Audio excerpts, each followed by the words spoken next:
बिस्मिल्लाहिर्रहमानिर्रहीम। जन्नतुल बकी है। अस्सलामु अलैकुम या अहलल जन्नह, यग़फ़िरुल्लाहु लना व लकुम व सलफ़ना व नहनु बिल असर।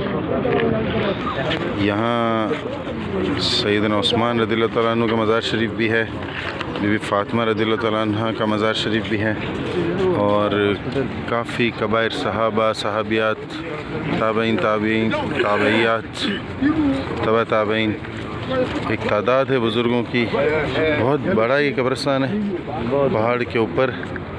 अब इसमें हम ज़्यादा आगे इसलिए नहीं जा सकते कि यहाँ जो रास्ते बनाए गए हैं वो भी कब्रें ख़त्म करके बनाए गए।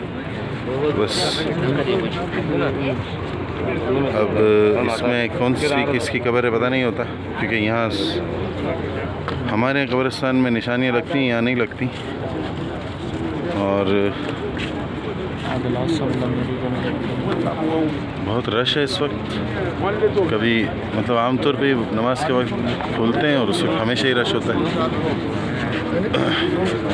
मुझे कंफर्म नहीं, ये गालिबन ये जो अलग से जो मज़ार शरीफ है ये हज़रत उस्मान गनी रज़ियल्लाहु तआला अन्हु का, लेकिन मैं कोशिश करूँगा कि कंफर्म करके फिर उसकी वीडियो एक बार बना दूँ। अस्सलामु अलैकुम या अहलल जन्नह, यग़फ़िरुल्लाहु लना व लकुम व सलफ़ना।